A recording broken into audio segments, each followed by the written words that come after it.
किस श्राप के कारण स्त्रियों को मासिक धर्म आता है? आखिर स्त्रियों को मासिक धर्म क्यों आता है?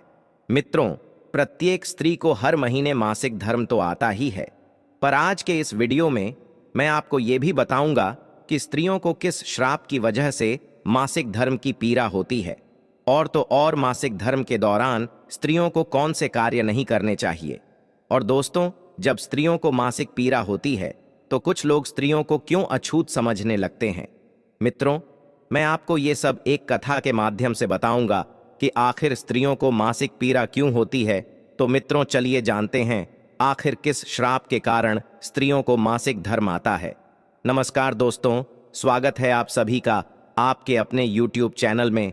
तो मित्रों, आइए इस कहानी के माध्यम से आपको समझाने का प्रयास करते हैं कि आखिर स्त्रियों को मासिक धर्म क्यों आता है। लेकिन उससे पहले, हे हरि विष्णु, जो भी दर्शक इस वीडियो को लाइक करे और चैनल को सब्सक्राइब करके कमेंट में जय माता लक्ष्मी नारायण लिखे, उन पर मां लक्ष्मी का आशीर्वाद हमेशा बना रहे, उनके घर में धन की कभी कोई कमी न रहे, उनका घर हमेशा खुशियों से भरा रहे। मित्रों, यदि आप इस वीडियो को पूरा देखते हैं और कहानी को ध्यान से सुनते हैं, तभी जाकर आपको पूर्ण तरीके से ये जानकारी मिल पाएगी कि आखिर किस श्राप के कारण स्त्रियों को मासिक धर्म आता है। इसलिए मित्रों, कहानी को पूरा ही सुने, क्योंकि मित्रों ये कहानी आपको एक नई जानकारी और बहुत अच्छी सीख देकर जाएगी। दोस्तों, एक बार मां लक्ष्मी भगवान विष्णु से पूछती हैं, हे प्रभु, आज मेरे मन में एक प्रश्न को लेकर शंका उत्पन्न हो रही है। प्रभु, इस विश्व जगत में केवल आप ही मेरे मन में उठ रही मेरी इस शंका का समाधान कर सकते हैं। मां लक्ष्मी जी की बात सुनते ही भगवान विष्णु जी कहें, हे प्रिय, तुम्हारे मन में जो भी प्रश्न है, जिसकी वजह से तुम्हें शंका हो रही है, वह तुम निसंकोच होकर पूछो। मैं तुम्हारे मन में उठ रही सभी शंकाओं का समाधान अवश्य करूंगा। तब मां लक्ष्मी जी कहती हैं, हे नाथ, वह कौन सा श्राप है जिसके कारण स्त्रियों को मासिक धर्म की पीड़ा सहन करनी पड़ती है? माता लक्ष्मी ने अपना दूसरा प्रश्न पूछते हुए कहा, हे प्रभु, एक स्त्री को मासिक धर्म में वो कौन से कार्य नहीं करने चाहिए जिससे वो अपने ऊपर लगने वाले पाप से बच सके? तब भगवान विष्णु कहते हैं, हे लक्ष्मी, तुमने संपूर्ण मानव जाति के कल्याण हेतु अत्यंत उत्तम प्रश्न किया है। मैं तुम्हारे इन सभी प्रश्नों का उत्तर तुम्हें बलराम नामक एक पुरुष के जीवन में हुई घटनाओं के माध्यम से दूंगा, जिससे प्रिय तुम्हें तुम्हारे प्रश्नों का उत्तर इस कथा के माध्यम से प्राप्त हो जाएगा। यह कथा इतनी पावन है कि इस कथा के श्रवण करने मात्र से ही समस्त मनुष्यों के पापों का नाश हो जाता है। जो भी गृहस्थ जीवन में है और वह पति पत्नी इस कथा को ध्यान पूर्वक सुनते हैं तो उन्हें सुख और सौभाग्य की प्राप्ति होती है। इसलिए हे देवी लक्ष्मी, मैं जो कथा आपको सुनाने जा रहा हूं, आप भी इस कथा को ध्यान पूर्वक पूरा अंत तक अवश्य सुनिएगा। अब देवी लक्ष्मी कहती है, हे नाथ, यह बलराम कौन था और उनके जीवन में कौन सी घटनाएं हुई थीं? हे प्रभु, मैं इस कथा को सुनने के लिए उतावली हो रही हूं। कृपया आप इस कथा को मुझे सुनाइए। मैं इसे ध्यान पूर्वक पूरा अवश्य सुनूंगी और संपूर्ण विश्व जगत में विख्यात भी करूंगी। तब भगवान विष्णु कथा सुनाना आरंभ करते हैं और कहते हैं कि हे देवी लक्ष्मी, पूर्व काल की बात है। निर्मल देश में एक अत्यंत सुंदर नगरी थी। उस नगरी में बलराम नाम का एक ब्राह्मण रहा करता था। बलराम को समस्त वेदों और शास्त्रों का ज्ञान था। वह एक तेजवान और परम बुद्धिमान, गुणवान तथा धर्म के मार्ग में खुद की आहुति दे देने वाला एक ब्राह्मण था। सभी वर्णों के लोग बलराम को बड़ा सम्मान देते थे। बलराम प्रतिदिन यज्ञ करता था, दान धर्म के साथ संध्या उपासना भी किया करता था। बलराम पशुपुत्र, बंधु, बांधव तथा धन संपत्ति से संपन्न थे। बलराम की पत्नी का नाम गायत्री था। वह भी अत्यंत चरित्रवान, गुणवान तथा पतिव्रता धर्म का पालन करने वाली स्त्री थी। एक दिन बलराम और उसकी पत्नी गायत्री ने मिलकर अपने घर पर सत्यनारायण भगवान की पूजा रखी और सभी ब्राह्मणों को स्वयं जाकर निमंत्रण दिया।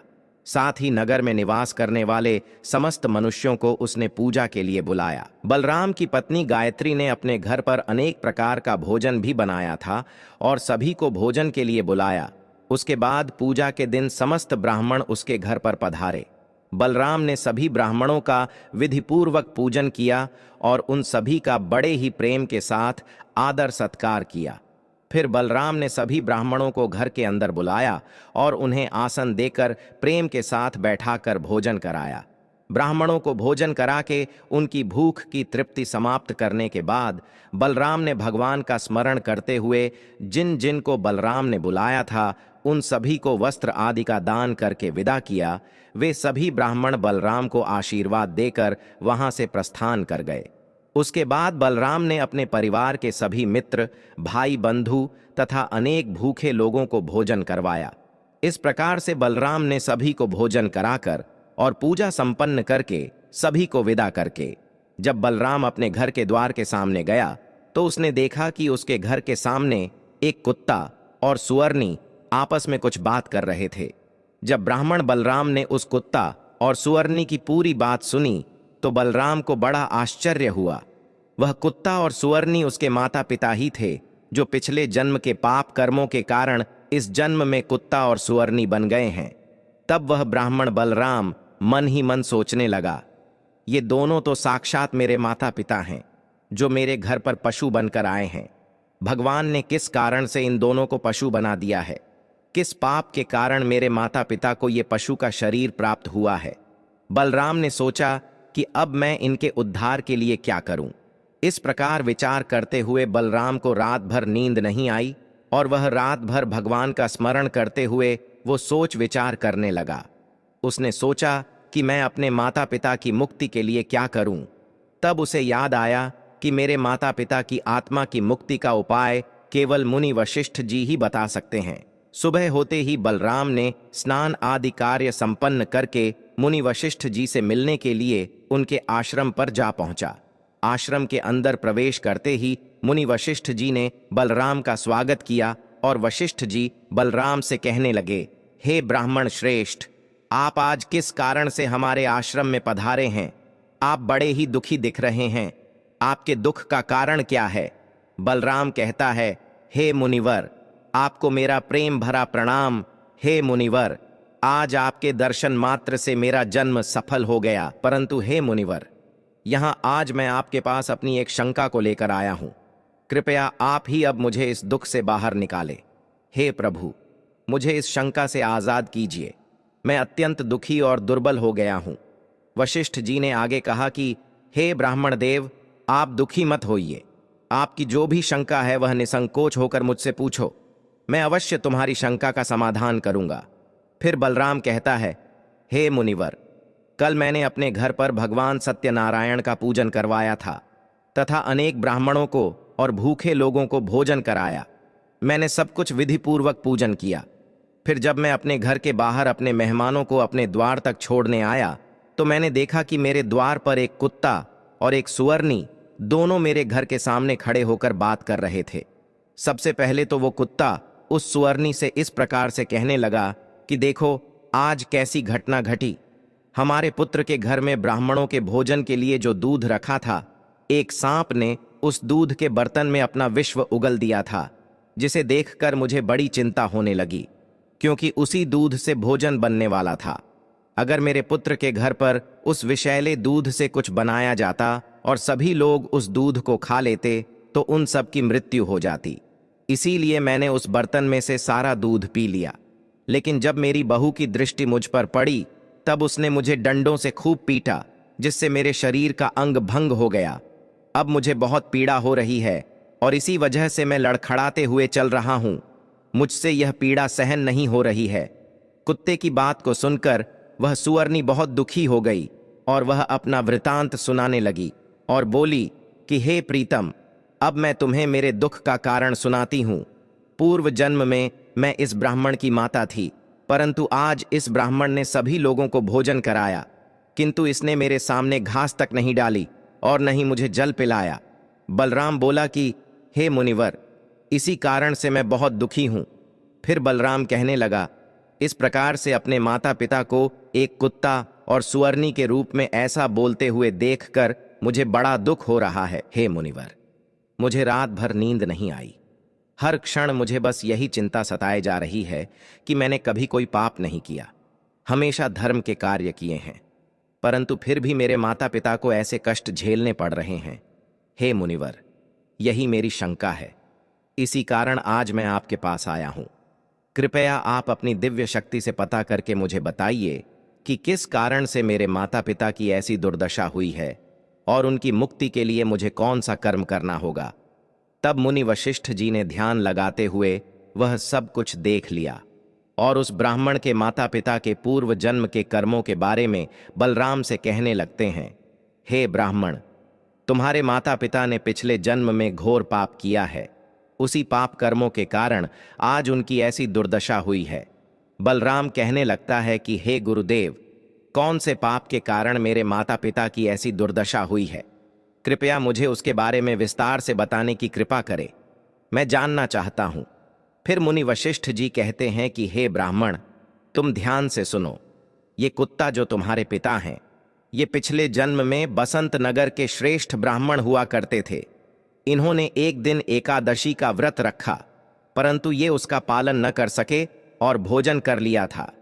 एकादशी के व्रत के दिन तुम्हारे पिता ने दान धर्म भी नहीं किया। इन्होंने अपने द्वार पर आए हुए कुत्तों को कभी भोजन नहीं खिलाया। तुम्हारे पिता ने अपने पितरों का श्राद्ध भी विधिपूर्वक नहीं किया। तुम्हारे पिता ने पिछले जन्म में मासिक धर्म के दौरान ही तुम्हारी माता के साथ संबंध बनाया था और इसी पाप के कारण तुम्हारे पिताजी को इस जन्म में कुत्ता का जन्म मिला है। हे ब्राह्मण पुत्र, अब तुम अपनी माता के बारे में सुनो। तुम्हारी माता ने मासिक धर्म में होते हुए भी भोजन बनाया। मासिक धर्म के दौरान ही इसने भगवान की पूजा उपासना की, तुलसी को जल चढ़ाया। मासिक धर्म में होते हुए भी तुम्हारी माता ने भगवान को भोग लगाया। इसी कारण से इसे महापाप लगा है। मासिक धर्म के दौरान स्त्री 3 से 5 दिनों के लिए अपवित्र हो जाती है। मासिक धर्म के दौरान स्त्री को पूजा पाठ नहीं करना चाहिए, ना ही सत्संग करना चाहिए। प्रत्येक स्त्री को इन 3 से 5 दिनों में अपने बाल भी नहीं धोने चाहिए, इससे उसके पति की आयु कम होती है। मासिक धर्म के दौरान पेड़ पौधों को स्पर्श नहीं करना चाहिए। मासिक धर्म में स्त्री के साथ संबंध भी नहीं बनाना चाहिए। वह मुनिवर अब आगे कहते हैं कि जो पुरुष मासिक धर्म में स्त्री के साथ संबंध बनाता है, उसे ब्रह्म हत्या का पाप लगता है।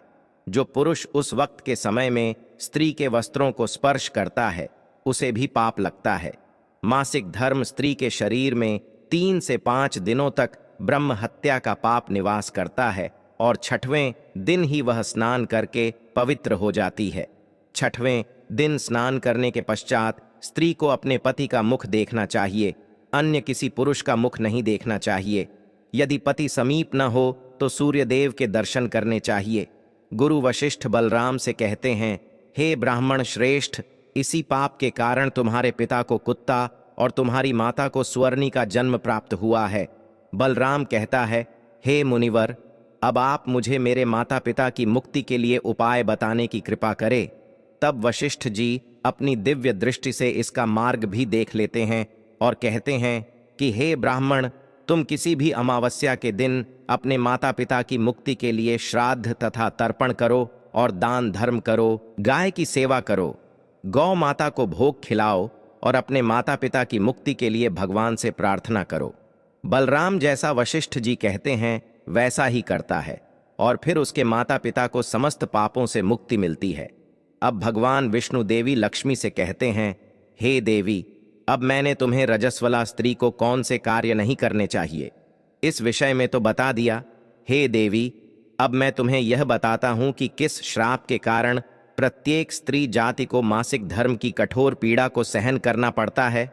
तब मां लक्ष्मी जी बोली, हे नाथ, आपके इस प्रश्न के उत्तर से प्रत्येक स्त्री जाति की रक्षा होगी। मैं स्वयं उनके साथ रहकर उनको इस विषय में मार्ग प्रदान करूंगी।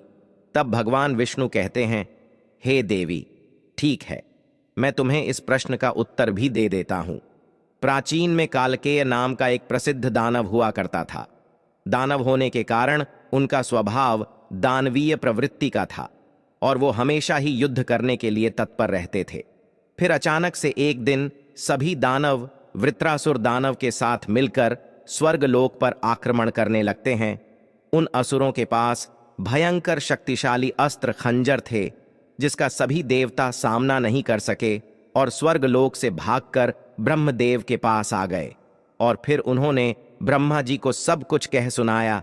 तब ब्रह्मदेव ने उन्हें असुरों को परास्त करने का उपाय बताते हुए कहा, हे इंद्र, तुम इसी क्षण महर्षि दधीचि के पास चले जाओ। वे तुम्हें अपनी शरीर की हड्डियों से तुम्हें अस्त्र शस्त्र प्रदान करेंगे और तुम उन्हीं अस्त्रों का प्रयोग करके वृत्रासुर का वध कर सकोगे। फिर सभी देवता महर्षि दधीचि के आश्रम पर जाते हैं और वे सभी उनसे प्रार्थना करते हैं और महर्षि दधीचि से अस्त्र प्रदान करने की विनती करते हैं। फिर संसार के कल्याण के लिए महर्षि दधीचि अपने ही शरीर की हड्डियों से अस्त्र का निर्माण करते हैं। उन्हीं अस्त्रों में से एक वज्र नाम का अस्त्र होता है, जिस अस्त्र को देवराज इंद्र धारण कर लेते हैं और फिर से सभी देवतागण वृत्रासुर के साथ युद्ध करने के लिए निकल जाते हैं। उसके उपरांत देवताओं और दानवों के बीच भीषण युद्ध होता है। सभी देवता आकाश में दानवों से युद्ध करने के लिए एकत्रित हो जाते हैं, उन सभी पर प्रहार करने लगते हैं। कई दिनों तक इस प्रकार से दैत्यों और देवताओं के बीच में भीषण युद्ध चलता है। फिर देवराज इंद्र और वृत्रासुर आमने सामने आ जाते हैं।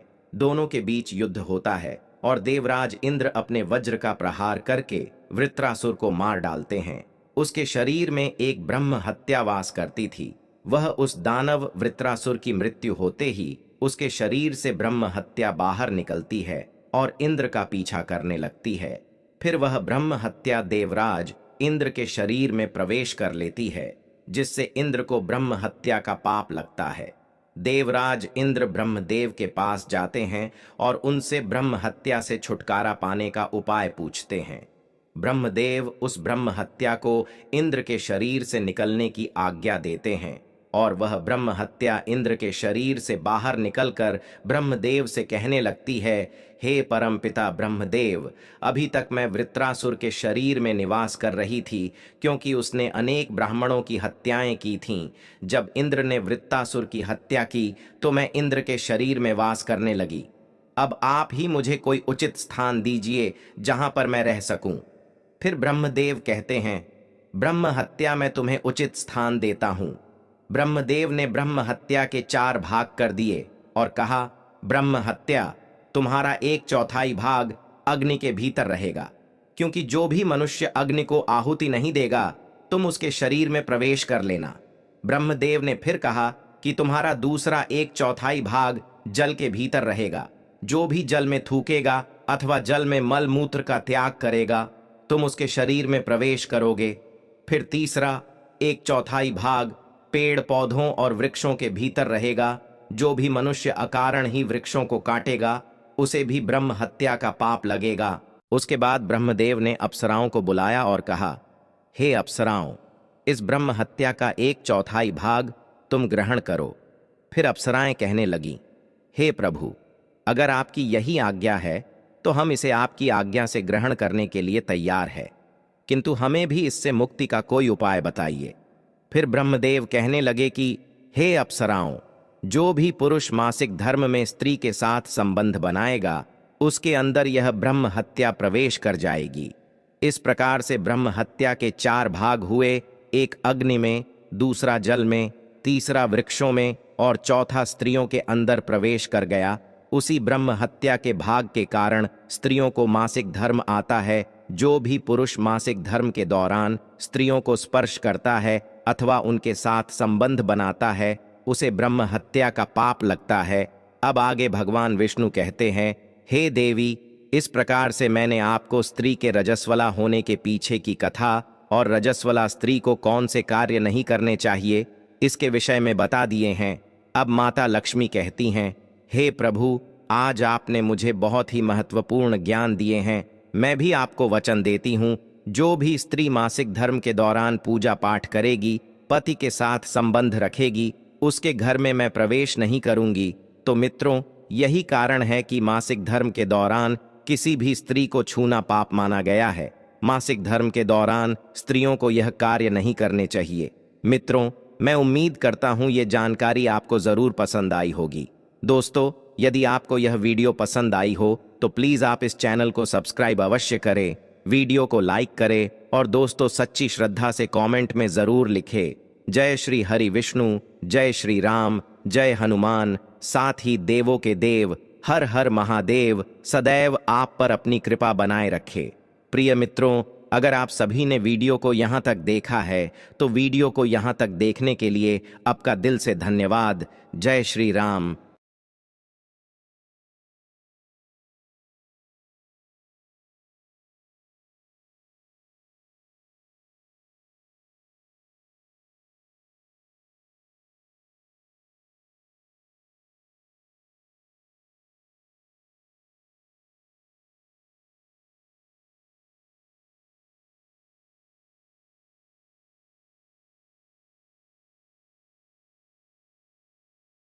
साधना टीवी को भी सब्सक्राइब अवश्य कर लें और इस वीडियो को अपने मित्रों के साथ शेयर